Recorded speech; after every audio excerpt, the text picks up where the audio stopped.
తెలంగాణ కాంగ్రెస్లో విచిత్ర పరిస్థితి నెలకొంది. భూ కబ్జాలపై హైకోర్టును ఆశ్రయించిన ఆ నలుగురు ఎమ్మెల్యేలు ప్రభుత్వ భూమి కబ్జాకు గురైందంటూ పిల్లు వేశారు. ఆ నలుగురు ఎమ్మెల్యేల వెనుక ఉన్నదెవరు? భూ కబ్జా జరిగితే ప్రభుత్వం ఎందుకు చర్యలు తీసుకోవడం లేదు? ఎమ్మెల్యేలు హైకోర్టును ఆశ్రయించిన వెనుక గల కారణాలేంటి? శేరిలింగంపల్లి నియోజకవర్గంలో భూములు కాపాడాలంటున్న ఎమ్మెల్యేలకి అసలు ఆ నియోజకవర్గంలో ఏం సంబంధం? వేల కోట్లు విలువ చేసే భూములు నిజంగా కబ్జాకి గురయ్యాయా? అదే నిజమైతే కబ్జా ల్యాండ్లో నిర్మాణాలకి అనుమతులు ఎలా వచ్చినట్లు? ఈ మొత్తం వ్యవహారంలో పాత్రధారులెవరు, సూత్రధారులెవరు? అసలు ఇదంతా ఎందుకు చేస్తున్నట్లు?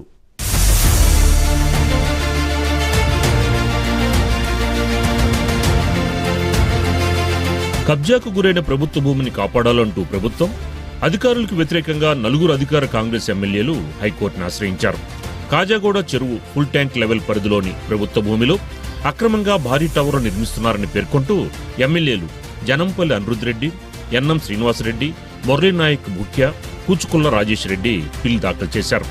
రంగారెడ్డి జిల్లా శేరిలింగంపల్లి మండలం కాజాగూడ గ్రామ పరిధిలోని పాత సర్వే నంబర్లు 119, 122, కొత్త సర్వే నంబర్ 27లోని 27.18 ఎకరాల ప్రభుత్వ భూమిలో 47 అంతస్తుల చొప్పున 8 భారీ టవర్లు నిర్మిస్తున్నారని పిటిషనర్లు పేర్కొన్నారు. రెవెన్యూ, మున్సిపల్, జీహెచ్ఎంసీ చట్టాలకు విరుద్ధంగా జరుగుతున్న ఈ అక్రమాలను అడ్డుకోవాలని కోరారు. ఈ పిటిషన్ ఈ నెల 16న హైకోర్టు దిశోభ్య ధర్మాసనం ఎదుట విచారణకు వచ్చింది.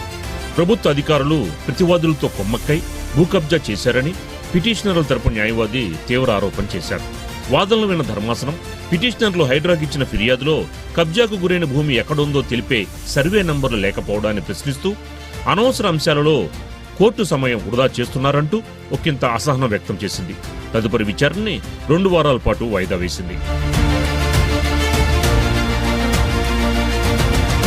అయితే ఈ మొత్తం వ్యవహారంలో అనేక అనుమానాలు, సందేహాలు వ్యక్తమవుతున్నాయి. కోర్టులో పిల్లు వేసిన నలుగురు ఎమ్మెల్యేల తీరు ఈ అనుమానాలకి తావిస్తోంది.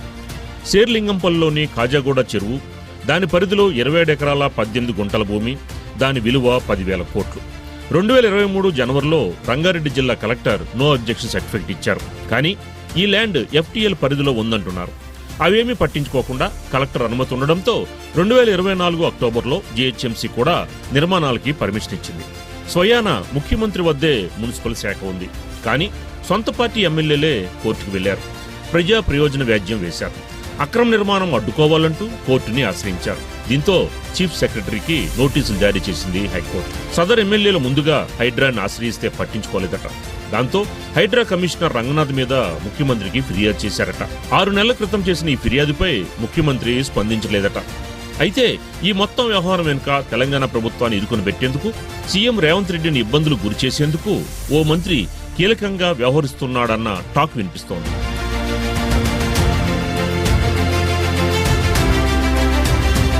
హైకోర్టులో పిల్ దాఖలు చేసిన నలుగురు ఎమ్మెల్యేలకి ఈ భూమితో ఎలాంటి సంబంధం లేదు. వారి నియోజకవర్గంలో ఈ భూమి లేదు. అనిరుద్ రెడ్డి, ఎన్ఎం శ్రీనివాసరెడ్డి, రాజేష్ రెడ్డిలు ఉమ్మడి మహబూబ్నగర్ జిల్లా ఎమ్మెల్యేలు. మురళీనాయక్ నియోజకవర్గం మహబూబాబాద్లో ఉంది. వీరిలో ఏ ఒక్కరి నియోజకవర్గానికి కనీసం కనుచూపు మేరలో లేని భూమి కోసం వీళ్ళ కొట్లాట దేన్ని ఆశించి అన్న సందేహాలు సహజంగానే వ్యక్తమవుతున్నాయి. అసలు FTL పరిధిలో ఉన్న భూమిలో నిర్మాణాలకు అనుమతి ఇచ్చింది జీహెచ్ఎంసీ. అంటే సీఎం రేవంత్ రెడ్డి పరిధిలో ఉన్న శాఖే ఈ అనుమతులు ఇచ్చింది. అంటే ఈ ఎమ్మెల్యేల ఉద్దేశ్యం ముఖ్యమంత్రిని టార్గెట్ చేయడమేనా? ఎమ్మెల్యే అనిరుద్ రెడ్డి రాజకీయ గురువే దీన్నంతటినీ నడిపిస్తున్నారా? ఈ ఎమ్మెల్యే మంత్రి పొంగులేటి మీద కూడా గతంలో ఆరోపణలు చేశారు. ఎస్ఎండ్ ల్యాండ్స్ ను కొట్టేస్తున్నారని, 30% కమిషన్లు గుంజుతున్నారని ఆరోపించారు. దీన్ని బట్టి చూస్తుంటే సొంత ప్రభుత్వాన్ని ఇబ్బంది పెట్టడమే వీరి ఉద్దేశమా అన్న అనుమానం కలుగుతోంది. తమ నియోజకవర్గాలకు సంబంధం లేని చోట వీళ్ళ పోరాటం దేనికోసం? ఎందుకు ఈ ఎమ్మెల్యేలు హైకోర్టును ఆశ్రయించారు? లాభాపేక్షతోనా, లేక ప్రభుత్వాన్ని బద్నాం చేసేందుకా, లేక నిజంగానే ప్రజా ప్రయోజనం కోసమేనా అన్న చర్చ జరుగుతోంది.